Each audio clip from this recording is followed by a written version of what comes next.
all. Welcome back to episode 3 of season 2 Bookshelf of Opinions. I'm Hannah, And I'm Elizabeth. and yeah, it's exciting. Yeah. It's like actually Christmassy time. I know it's not, but it feels like it is. Yeah, that's true. I mean, it's when you start getting in the mood for Christmas. Yes. And the daylight savings. The daylight savings is really making a difference. Yeah. I know people don't like it, but I absolutely love it. Yeah.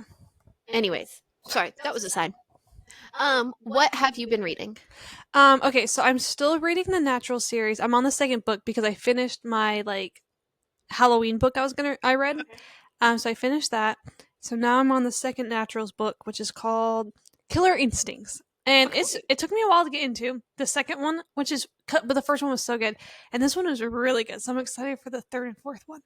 Very excited. Yeah. Oh, Lost and Lassoed came out, and I got it. So I've been waiting to read that too. Yeah, you did. Which I didn't realize. Speaking of books coming out, that Sky Shade comes out on Tuesday. I thought it was coming out in January. I did too. And so I'm like, oh, okay, guess I gotta order that. I had no idea. I just went on Amazon and ordered it real quick because I saw something about Alex Astor doing promo and announcing something, and people's theory, because she's announcing it on Tuesday on GMA, and people's theory is that it's not going to be a trilogy, that she's going to have there's going to be more to the series. I don't know, but I went ahead and pre-ordered it. Interesting. I need to do that. I also need to pre-order Onyx Storm. Oh, I need to do that. I was talking to a friend the other day, and this friend was saying that they had already ordered it, and I was like, oh, I need to do that. Yeah. That needs to get done. Wow. What have you been reading? I finally finished War Storm. No. Yeah, War Storm. I'm proud of you for committing through that series. I am too. But I ordered Broken Throne, which is the 5th, so I can actually finish the series. Good. And then I started Ninth House. Oh, I'm so excited. I'm excited for it too.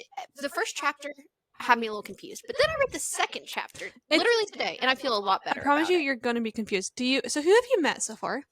Alex. Mm-hmm. Obviously, which Galaxy I don't like as a name. It's cringing. No. And then I just finished the second chapter, which is where she meets Darlington for the first time, and they're going and she gets a tour basically and understands why New Haven is the place that it is. Isn't it such a cool concept? It is. I'm a fan of it. It's still kind of has me a little confused. I love Darlington, but I'll be intrigued. The fact that his name is Daniel Arlington and he goes by Darlington, I'm a fan of. I don't know what that says just off of a name. He's like the Jess Mariano. Oh, I could see that. He just seems so annoyed with Alex and the fact that she has this natural ability, and it just makes me so excited. I'm like, he's like trust fund bad boy Tristan Jess Mariano mix. Oh, that makes me excited. I love him. Oh, but the reason it took me so long to read or get into that is I also may have started a hockey romance universe, the Vancouver Storms. Interesting. I read For the Net in 2 days, and then I read The Fake Out in a day and a half. And then there's 2 more, and so I have the third one on my Kindle, but I haven't started it yet. Fun. But I don't know why. I love me a good hockey romance. It's comfort. I get it. Yeah. So that's what I've been reading. Nice. What have you been listening to? Wicked nonstop. I know that's the same as the last episode, but that's the only answer. I cannot stop listening to it, which is not uncommon for me again. But I've also been listening to a lot of Lumineers, which I love. And I feel like when you first think of Lumineers, I feel like their music is kind of sad music, but it's actually not. But I love them, so it's not sad, but they make me very happy, and I love them. And I forget that I went to one of their concerts. That was very fun. You did? I cried. It was so much fun. What have you been listening to? I feel like basically the same stuff. Mainly a lot of Noah Kahan. Yeah. Which I think is the exact same thing as last week. And musicals. I've been more on a Broadway kick because of Wicked coming out, but then I listen to one Wicked song and then I'm like, oh, and then I go down a female lead. Oh, yeah. Like Frozen's music. The Broadway musical. Not that the movies aren't good, but the musical's music is so good. Anyways, that's my side tangent. Sorry, I realized why I can't hear anything through my headphones. I chose the wrong headphones, but that's not going to affect us. No, it isn't. My bad. That's okay. But that's a really female musicals I was listening to. I'm sorry. No, you're good. And also Newsies, underrated. Mm-hmm. I mean, not underrated. It's rated perfectly because it's Jeremy Jordan. Yeah. I love that man. Yeah. The theater and near us is doing Newsies over the summer next year. And literally since I was like 14 and realized, actually 13, I was a very young time, I learned what Newsies was because of Jeremy Jordan. As you should. And why can't I think of who plays the lead, or the female lead, Catherine? I want to say her name's Catherine.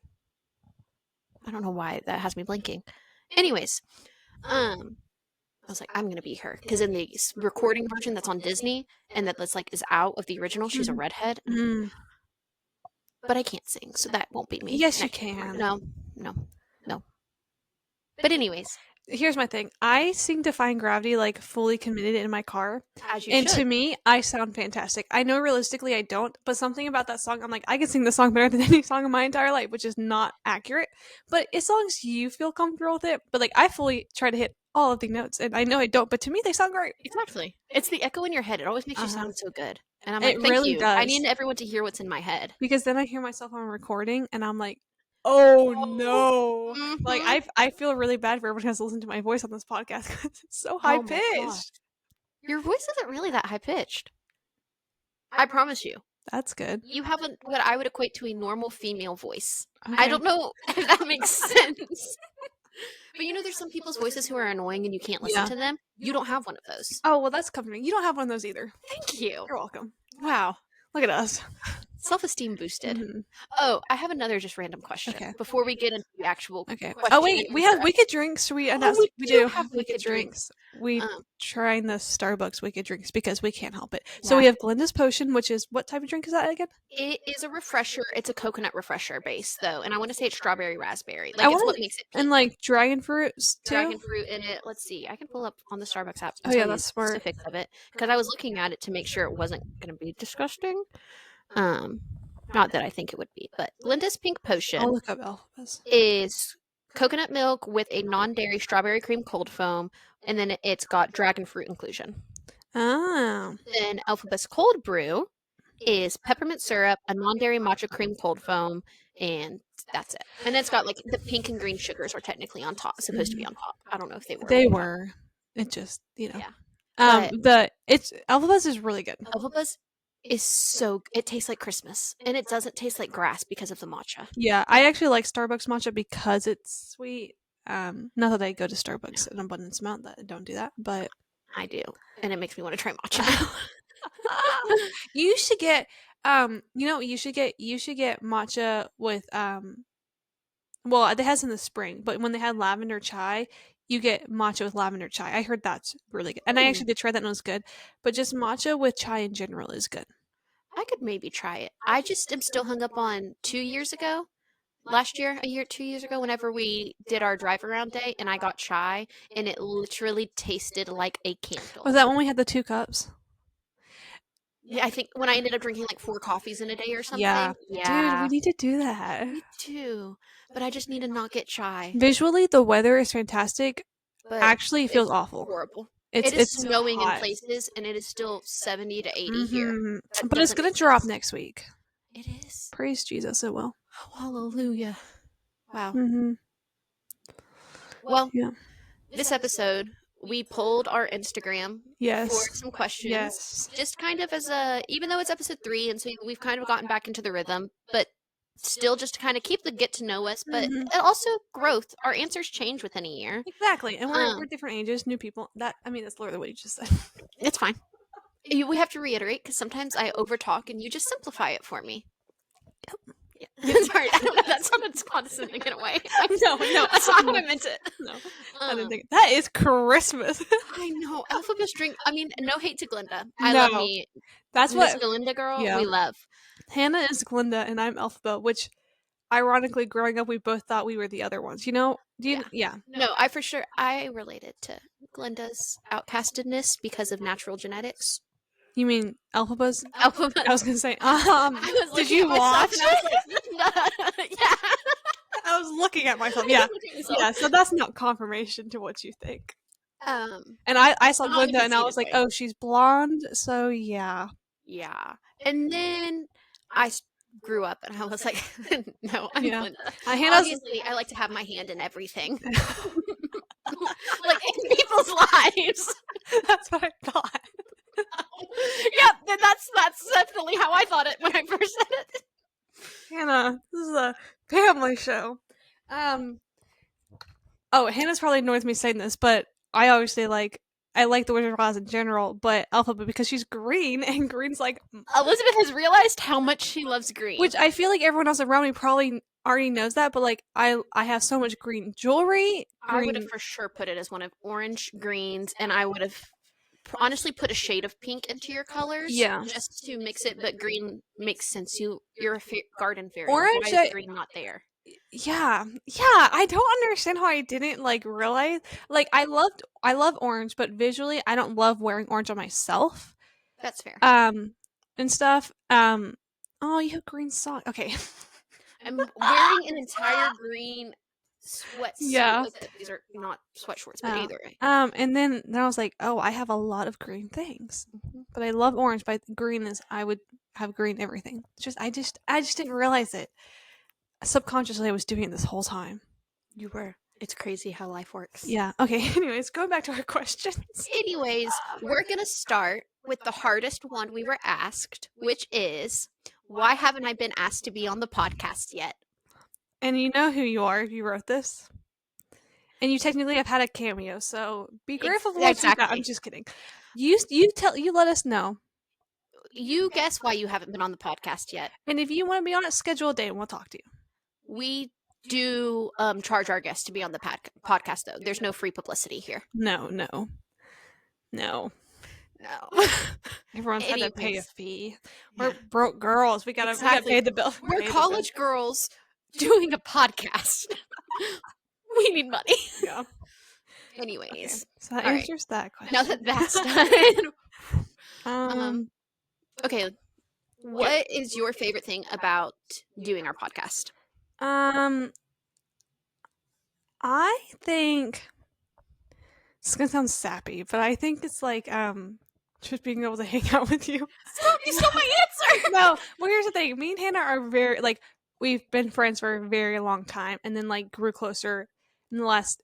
It's weird for me to say 8 years because realistically it is 8 years, but I don't like that. No, it's not.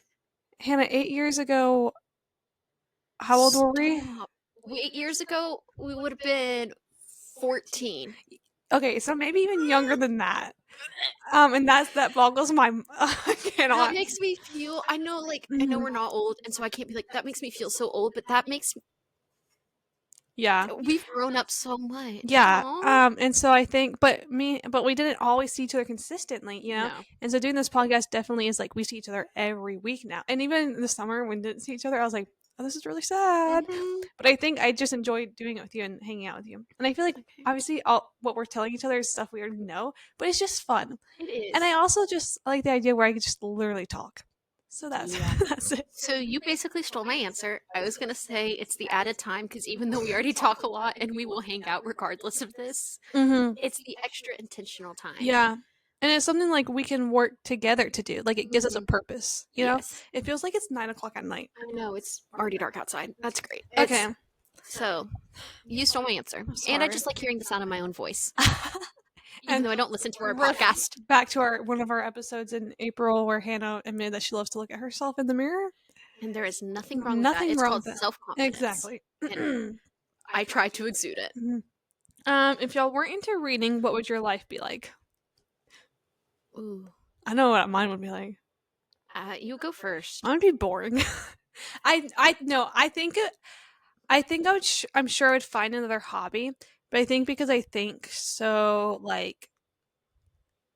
in my head, everything's have a storyline with it, and I create narratives that I think I would be probably trapped a lot in my head to not have a lot of escapes, you know? And I think I want to, because growing up, reading was my escape and comfort to a lot of things. But it was just, I enjoyed it. And so I think I probably would have just been grumpy, and maybe misunderstood. That sounds very weird to say, but you know what I'm saying? No. I feel I want to be able to express myself. I kind of agree to that sentiment. I feel I would be trapped in my head a lot more than I am. Yeah. Because it just gives me the escape from reality to actually just kind of take a step back, which I also think is why these past couple months, reading has been more difficult, is because I found things that make me feel equally as like the escape that reading gives. That's probably a little bit healthier than escaping to a fantasy world. That terrifies me. Because I don't like being left alone with my thoughts. So reading and like constant media consumption is what helps me. And reading, like, it's good for you because you're learning new words. It's a hobby that is challenging you. Yes. I also think I am very self-critical and self-doubt a lot. This is a lot deeper than I anticipated it to be. That's a deep question. I asked it, so yeah, you did. I asked the majority of these. I'm just kidding. I think like when I read a book, I'm the main character, so I think it's like you get to like look at all the potential you do have, even if it's not realistic, but like you still get to experience all those things. So it's like learning life lessons through additional support. Yeah, and it's having like these friends. Like I know that sounds very weird, but like for someone to have written it, it's like knowing other people are going through the same stuff you did, because for someone to have written it, they would have either had to experience it or know someone who, because you're not just randomly pulling this out of your back pocket and writing about it with such detail that you. And so way you feel seen. Like I remember reading Happy Place and I was like, oh my goodness. And so like you reading Happy Place, I think gives you a better understanding of seeing me. And I think me reading Book Lovers gives me a better understanding of me seeing you, and then us reading Funny Story gives us a better, you know what I'm saying? I know we always go back to those books, but those books really are like, there really is something about I mean, not to just keep gushing about Emily Henry, but her writing that just when it hits, it's smart. And so I think it's like, especially with Funny Story, because we are those two characters and totally, you know, that it's like I see what you need as a person and what helps you, and you see what I need as a person. That I think it helps me understand people better and like to be inside their head and stuff. I say, if I didn't read books, basically what you said, I don't think I'd be as empathetic as a person as I am. Yeah. I think I would emotionally be very confused. Yeah. And not. I'd probably be in a lot of therapy in a sane asylum because I'd be left with my thoughts. I would too. Yeah. I'd have too much time on my hands. Yeah. As I've learned. Actually, no. If I did not read, I would be going to nightclubs, because according to my parents, the other night I learned that my parents went to nightclubs when they were in college, and I said, well, I'm clearly not doing it right. And my dad said, no, because you just sit in your room and read. So if I didn't read, I would be at nightclubs. Sorry, I had to make a joke. That was just getting too deep. It was pretty deep, but I'm always like, let's go as deep as possible unintentionally. I like to go deep, but then I'm like, oh, we're not even 20 minutes into this. I gotta reel it into something. But that is true. I'd probably be a lot more chaotic if I didn't read. Yeah. And that says a lot. All right. What is your biggest book character pet peeve? Okay. Sorry, I'm jumping around our list. No, you're okay. I thought we were going in order, so that's why I've been going it. But I realized what you're doing makes sense. My biggest, I have a lot. In general scheme, I hate miscommunication trope. Amen. It's very realistic though. On certain levels, but I hate it because I'm like, just talk to each other. But I don't like it because it's so realistic. I'm like, thank you for pointing out my faults. Yeah, but I think like specific book characters, I have a hard time sometimes with female characters being like I can do this, I don't need obviously you like, I don't know how to explain it. I like, my biggest pet peeve is the female character who never gets help. Like, if she's so sworn on being independent that I never, best friend, whatever she needs to like get her help or offers to help her and she just keeps refusing, that's my pet peeve. I love it when there's a strong independent female character who finally realizes that people are there to help her because they want to, not because they pity her. Well, and there's strength in your emotional intelligibility to accept help, you know? Exactly. Like Aelin, Selena, whichever you want to call her, finally like sharing her plans and opening up and realizing, no, I can get help from people who are going to like, even though bad things happen when the plan, like all that, or when the hockey romance I just read, she's a very independent girl. And then she realizes like, no, he actually wants to take care of me because this is what he wants. Like, he likes me. It's not an obligation. Yeah, I understand that. Visually, a pet peeve is blonde main male characters. Don't come for my Max and Sheree. But there's exceptions. Don't come for Jax. There's a lot of exceptions though. But in general, if you notice, like, most main male characters are brunettes or like very dark hair. Like, the ones that are the exception are the good ones. Like the ones are sorry. There's no such thing as the exception because they're all like. There's none that I hate out of the bonds. Yeah, I guess like what I'm saying is like in a traditional love triangle, I'm always gonna go for it. Like in the Inheritance games, I'm always gonna go for Jameson instead of Grayson. Oh, I see. I also sometimes But what's forget your character weird, description and just picture who I want. but what's weird is that like I love Draco, so like I don't, you know, in the Summer I Turned Pretty, I would rather it's Conrad over Jeremiah in like visual, you know. So you just, but that's also personality plays. Oh a key- yeah, but it key also role. is in general thing in my life. Blonde men aren't that. But that's because you're blonde. It's in the same way I don't like when main male characters are redheads. Like if they're a ginger, I'm like A man or a A female? man. Oh, okay. if they're a female, like I.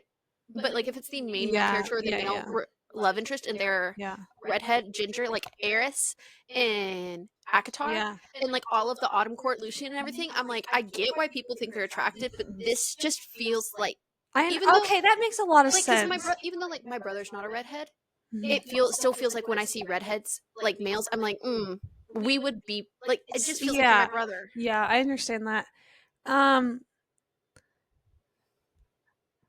This is gonna sound very weird. I have a hard time in some contemporary romances with the amount of social media being mentioned in books. And that's more of just a writing pet peeve. Yeah, it depends on what the social media like I don't want to hear you I don't wanna hear reference you talk about TikTok. Yeah. If you talk about Instagram and Facebook, that feels fine. I just don't like when they get to 22 now.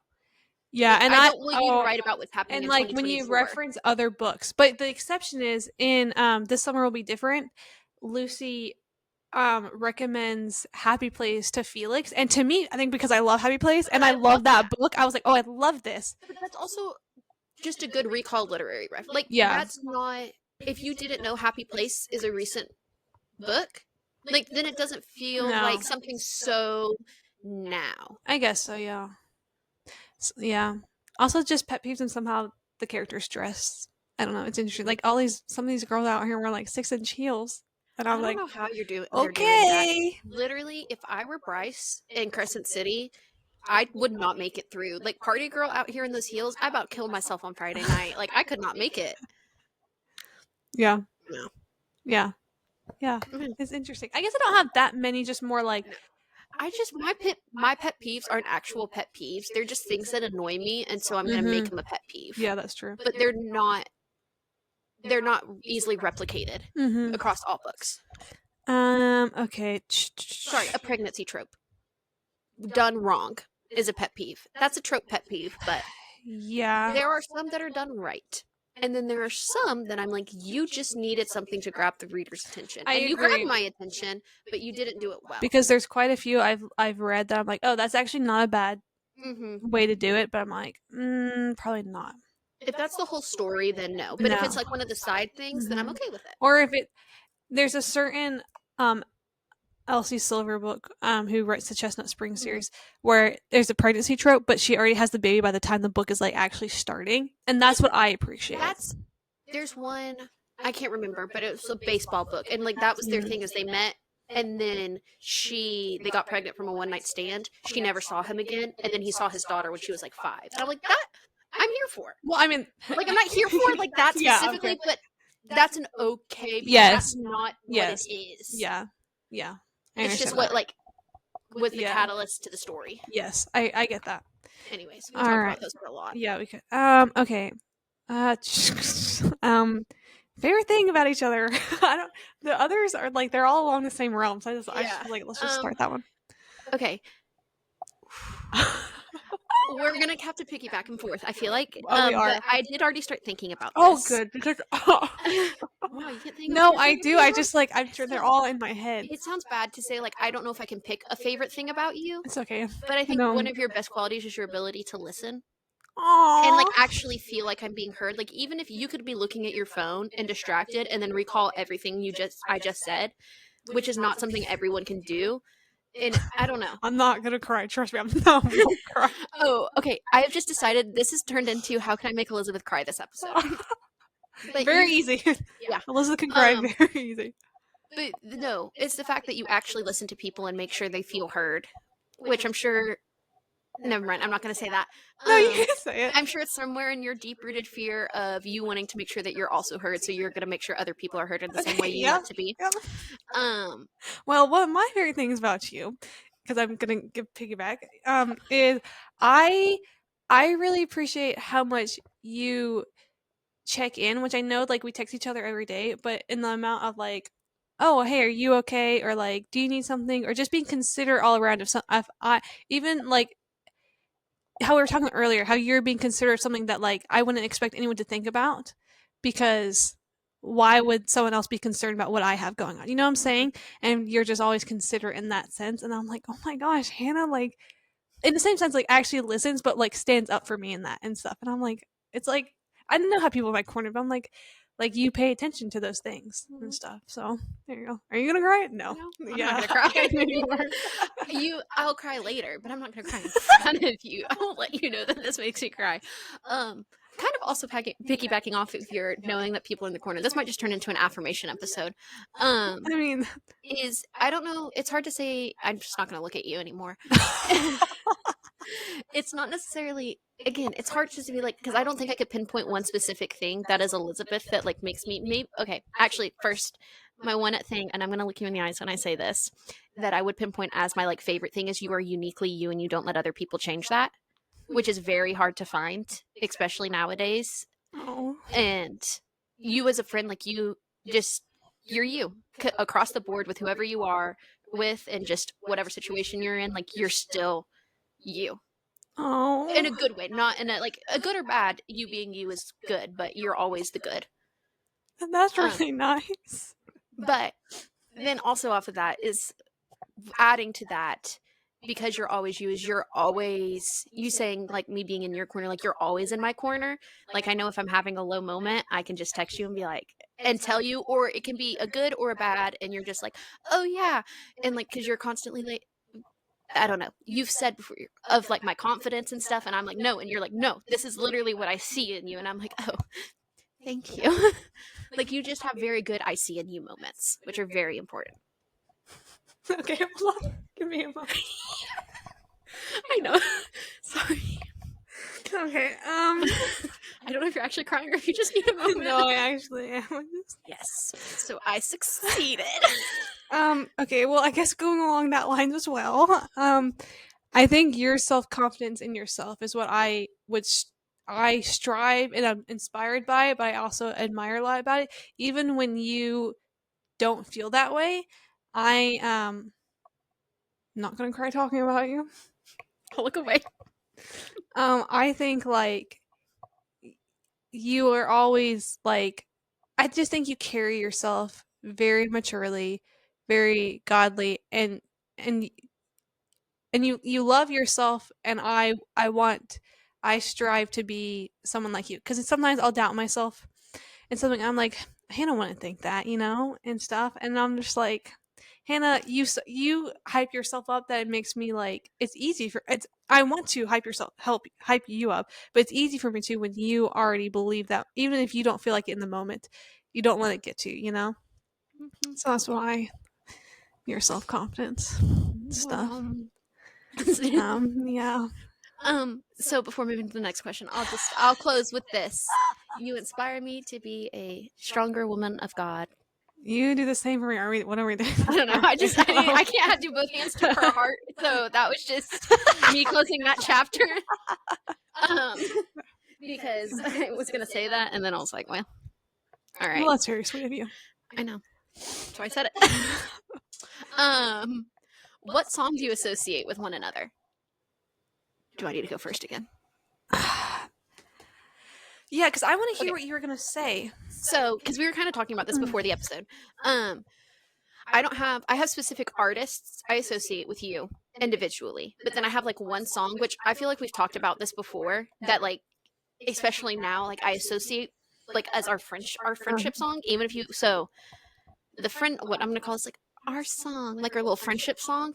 I at least feel like it is For Good from Wicked. And it's not because like we've been talking about the Alpha Book Linda, but just genuinely like listening to it. Yeah, like I've been changed for the better. But I have been changed for good because I know you and stuff, Yeah. you know. And so it's like one of those things of I can't say if I've been changed for the better by being your friend because I don't know who I would have been if I wasn't your friend. Yeah. So there's no comparison in either direction, but I've been changed for good either way. Yeah. Okay. Elizabeth is gonna cry. But then the artist, real quick, just obviously, which is I'm about to be just like listing your favorite artists, but actually no, Stevie Nicks. So it's Fleetwood Mac. Like whenever I think of that, I'm just like, oh, it's Elizabeth. Oh. Which I know is not a specific artist, but and I was gonna say Landslide at first, which feels very basic. No, that's but okay. that doesn't feel like you. Or in the sense of when I think of it, I think of the good of it and what you are, but there's nothing that I don't know. I feel like you've kind of matured beyond it. Yeah, it's a sad song about when Lindsay and Stevie broke up, so I understand that. You know. Yeah. But anyways. Oh, that's very sweet of you. I know. Okay, so I actually wrote down some of my ideas. I thought you said you didn't have any. Well, I lied. I did have some. Okay. Well, I can't say that because this is a family show, apparently.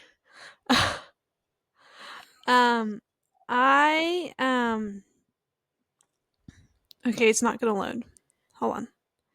Okay, so I also thought of For Good. So you stole my answer. I was like, okay, fantastic. See, that just proves that it isn't. I know. Look at us. And then there's so many people I would want to choose as an artist for you. But I think as a friendship song as well, I think Grow As We Go by Ben Platt, because we were such Ben Platt stans, and we are, but like especially in Ben Platt. Yes, but especially in high school, me and you were obsessed. Yeah, he's so good. He is so good. Baby Ben. And in that song is like, and I know that's about romance, but it's like through it all, like we'll grow together and stuff. I was like, oh my gosh, that's me and Hannah, you know. So anyways, there's that. But like artists, I feel like it's cliche to say Taylor Swift, because whenever I don't listen to her often, but whenever I listen to her, I'm like, oh, it's Hannah, just because I'm often with you when she's playing. I take that very highly. Good. And I want to say Noah Kahan, but a lot of his songs are sad. So something that Ben Rector is what I would say. Heck yeah, I love my boy. I love my Bens. Yeah, that's true. In Noah Kahan's defense, his songs are not all sad. No, they are set to a slow tempo. But if you actually listen to the lyrics, a lot of them are like finding the silver lining. I've obviously been listening to him a lot lately. Yeah, and there's a lot of his songs that I was like, this is usually such a depressing song, but it's always about like hope and finding the good at the end of it. Mm-hmm. And even though if you came from a bad situation, like it's gonna get better. Yeah. Sorry, I have a lot of songs going through my head right now that are very specific examples, but that feels like a lot to list. No, that's good. So, anyways. Well, that all said, specifically for Ben Rector, I would say Brand New, which I just, because I think you often talk about like being the best version of yourself, you know, and stuff, and so I'm like, well, that's Hannah, you know, so that's what I think. Mm-hmm. Ironically, because this song is about like a friend who like was an alcoholic and stuff, and then like. So Orange Juice by Noah Kahan. I was literally, you said a friend that was an alcoholic. I was like, orange juice, because when I was talking about the silver lining, orange juice, because it's such a good redemption arc. Anyways, okay, so I love that song. I associate that with us, not relatable at all. Okay. Because it's like that friend that's always like, I will be there, and like we'll have things ready for you when you come back. So it's like, no matter what, I know you'll be waiting for me, and like we'll always have my back, you know. Also, that was the song that played in the first episode of our podcast. So, and I don't know why that was that song. Because I was obsessed with Orange Juice at that time. And so to me, I'm like, okay, well that's the song that like I hear that song and I immediately just think of our trailer and stuff. And so I'm like, oh, that's me and Hannah. And it's also like, well, you know, like when you're ready, like just come on over and you'll be okay. You know, so that's why I associate with us. So also on the Noah Kahan train, then. The other song I associate with us, which technically is like a romantic song, but not. It's okay. And this is Forever. Yeah. Specifically because it's I won't be alone for the rest of my life. Yeah. And then, but then it's like when you get to the chorus, or when it gets like to the hype up part after the little woo, and it's just about like, I don't know. Yeah. Having fun, like we can't make friends, we'll window shop on the Upper West Side. Like all of that just feels like us. It just feels like friendship. Yeah. And the best way possible. What's that Taylor Swift song that's about friends? There's a lot. Dorothea, because I don't. Oh, I also associate. Yeah, just because I know that song's about friends. Mhm. And so I'm like, yeah. Hey, Dorothy, Yeah. So anyways. you Okay, so actually this wasn't as hard as the questions I thought. It's actually very hard for me because I still don't know what specific song I could associate with. I mean, I could say The Archer, Okay. but that's your favorite song for Archer. Oh, That's right. yes. If it was a It's your Taylor Taylor Swift song. It's not Yes. your like favorite song, but Yeah, I think I just because it's easy to associate. I do associate Taylor Swift songs with a lot of people. Yeah. You do. I do. It's just what I do. Yeah, and that makes sense. Actually, this is gonna sound so. I mean this in a good way because it's one of my favorite songs from the album, the manuscript. Only because of your love of journaling and reflection and like the strength of that. Interesting. And being able to look back in positive reflection. I like that. Oh, you had such good reasons for me, and now I feel like no, I'm just like no. I think I'm trying to find it. Never Grow Up by Niall Horan. And I know that's romance, but it's like to me it's Niall, like Niall. so I think it's yeah. So Wow. that's what I think. Look at us. Yeah. On pop culture news, I'm just gonna say this. Liam Payne has been brought back to England, and I'm not gonna say anything else. I'm proud of you for at least speaking it. Thanks. It's a very emotional episode for Elizabeth. She's currently crying because of Liam. Oh my gosh. I don't know why. Oh, she's leaving. I don't know why. It's not funny that you're crying. I'm so sorry. I should not laugh I at think someone I've just crying. seen videos, but I haven't actually like said it. That is like,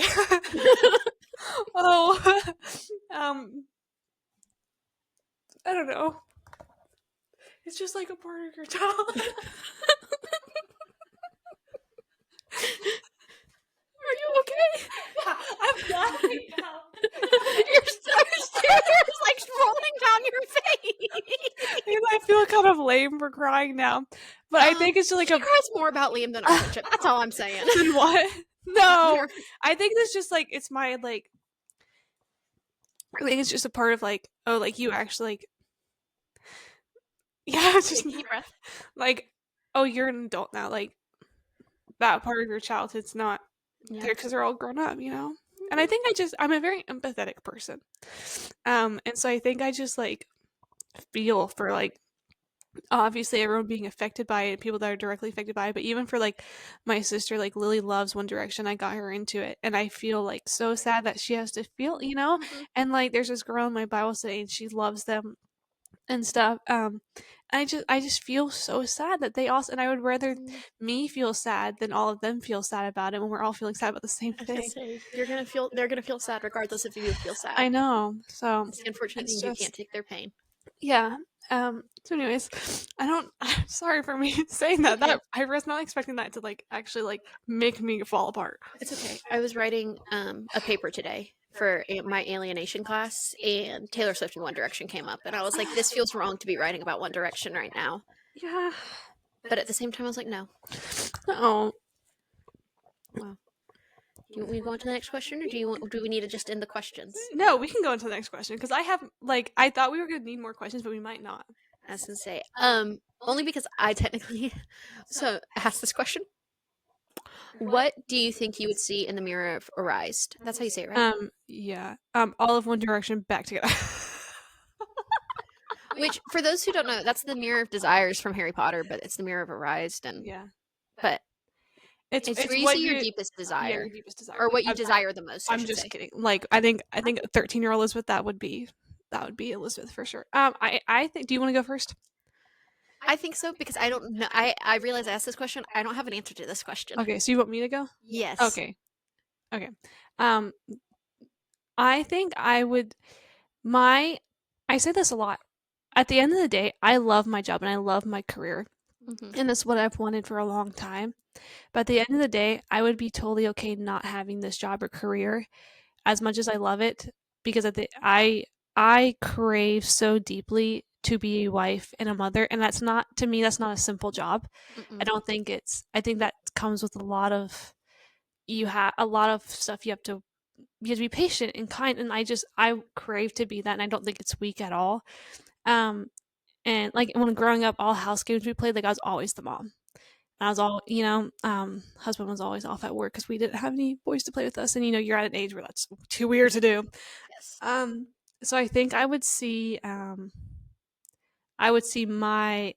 family, like my husband and kids, But on a totally separate note, I think it also would be to see all of the people I love in like one thing, because I've had family members die, so I think to see like all the people I care about together, just because at the end of the day I would rather just be with everyone. So it'd be like you and all of my close friends, and then like my grandparents who have passed away. Like I just want all of us to just be together. Yeah. So that would probably be mine, and maybe a nice fancy library. But just kidding. But I think it would just be my future husband and kids. That's really good. Yeah. I don't know what to say, but like besides that's a really good. I mean, it's what you want the most. Yeah. There's no right or wrong to it. I'm gonna be honest. I really have no idea. That's okay.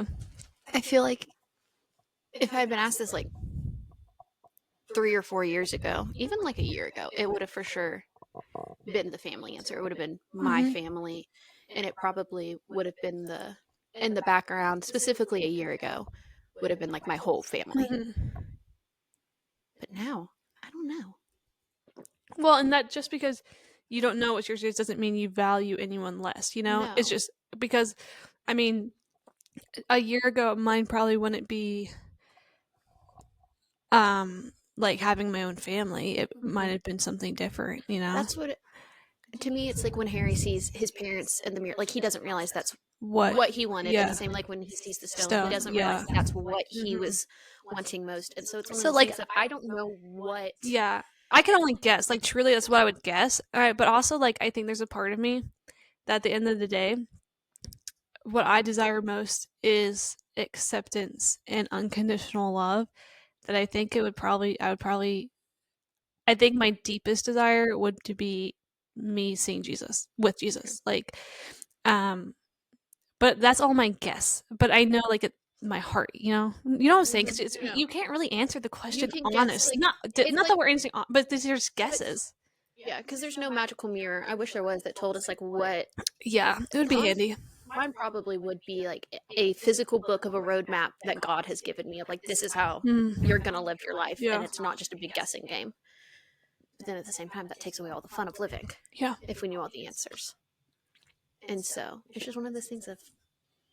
I realized I put the question there. Mine would be you. Sorry, is that not the reaction? I wanted to see how you're going to react to that. How do you think I would react? The way you did. Exactly. Yeah, I'm nothing if not consistent. Yeah.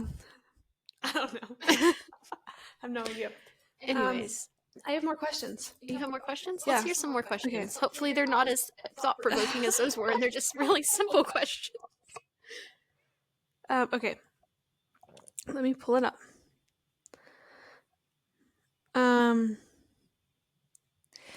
Like dream podcast guest. Okay. I have multiple thoughts. Okay. Author-wise, as much as I want to say Lauren Roberts, because I just feel like we would get along so well, I really want to sit down with Emily Henry because I feel like she's got a lot of life advice in her. Yeah. But then, the one girl on TikTok who posts those videos, she's the one I sent you in Bell like this morning or yesterday of like guys, like we don't really care what you look like. We're literally out here like Book Talk is thirsting over a guy without a head. The mannequin, that girl, I can show you. But it is a book talker who is like is like 19 or 20, I think. But just everything she posts is so relatable that I'm like, from a book standpoint, that I'm like, I just want to know your thoughts on everything now. But I can't remember her name. Is it Cassie? It actually might be. Hold on, I can tell you who it is because that. Let me pull up that TikTok. What about you? What would be your dream podcast guest? Dream podcast authors wise, it would be Lauren Roberts, Emily Henry, Lynn Painter, Sarah J. Maas. Author wise, that's what I would do. There's a lot of good authors. Like influencers, I would love love to have Haley Pham. Yes, Cassie. Sorry. Yes. Oh, yes. I know who you're talking about. I would love to have Haley Pham, Destiny, and Sarah from Bookmarked, and I would love to have Kennedy, Reggie, and Michaela from I'll Read What She's Reading. So those would be mine. That's fair. Yeah. To me, having the podcast people from Bookmarked and I'll Read What She's Reading is very realistic to me, and that's probably not. But I feel like I because they've collabed before, honestly, and I'll Read What She's Reading is still new-ish. If you what's the whole audio? What would happen if you just called her up? Yeah, Like, yeah. What would happen? Would you be like, hey? Yeah, I think we should just DM. I don't know. I think we should from our official. Well, and I talk about them quite. Like, I have merch from both, so we're basically. I'll read up on them before. And I listen to their podcast. I really love them. So, okay, which Kindle would you recommend, and do you recommend the Kindle? I like my Paperwhite. Yeah. I don't really know beyond that. I did have a Kindle in middle school, like an actual Fire tablet, and that was nice. But I just like my Paperwhite. Yeah, I have a Paperwhite too. Say, like, do you recommend using a Kindle? Yes, if you're going to buy Kindle Unlimited. Yes, I agree. I also think that's because the books I like I'm not buying every single hockey romance there is, but I will pay $12 a month on Kindle Unlimited, or $12 or $15, however much it is, and be able to read like 10, especially for like holiday books. It's just it's easier, and I do like it. I would rather a physical copy of a book, but there are certain ones that I'm like, I don't need the physical copy taking up space. Yeah. So I agree. I really want the Color Soft, but I know I don't need it. I've heard mixed reviews. I saw someone return their Color Soft. I can't remember what her reasoning was, but she was not a fan. But I also see so much of it is crisper and like just the imaging, even outside of the colors, but the ability to add those. But I almost kind of like just the black and white on the Paperwhite because it helps my eyes better. Oh, for sure. So, I like that the Paperwhite still feels like I'm looking at paper, and that I can adjust. And I wonder if the highlights could be colored. I think I might like it better. Oh, that would be nice. Okay, the one feature I wish I could take away from the Kindle though is it telling me what parts have been highlighted a lot. And I'm sure there's a setting I can turn that off. Yeah. Oh, I think that's kind of funny. But it's like 13,000 other people highlighted this, and I like it sometimes, but then other times I'm like, no, because I want to feel like it's a unique thought that this stands out to me, not that someone else. But then it's also like the shared experience of, I'm reading a book technically that someone else has already read. Yeah, and then so I can see why are you highlighting this? No, for real. It'll be, there's some stuff I'm like, you should be, like, it'll be such a, like, for a hockey romance, like there's so many like thought-provoking stuff, and I'm like, oh, this is for sure so relatable. But then the stuff they'll highlight is like, and he pulled out a rock the size of my head as like an engagement ring, and I'm like, why is that what we're highlighting? That makes zero sense. That's interesting. That's not an exact, but that's just like the easiest equate. I get that. Okay, what made y'all want to start a podcast? I feel like we've answered this before. Yeah, we just like talking, I feel like. And this is something we have talked about since we were 15. Okay, I don't remember us talking about it that early. I feel like when we started Chew and Device, the book advice, like when the book review Instagram, I feel like that's so freshman year of college is when we actually started talking about. Yes, but I remember us talking about a podcast, and we were like, oh, this would be so funny. Like no one would listen. Like, you know. That's true, but you also have to remember there are certain things that just aren't in this brain anymore. Yeah, that's or they're so far back. Preferred Throne of Glass reading order. I will die on this hill, and so Throne of Glass through Heir of Fire are your first 3. Then you read The Assassin's Blade, and then you read the rest. I did not tandem read. In hindsight, I kind of wish I had, only because Tower of Dawn was so boring on its own after coming through all that story. But The Assassin's Blade is your 4th book.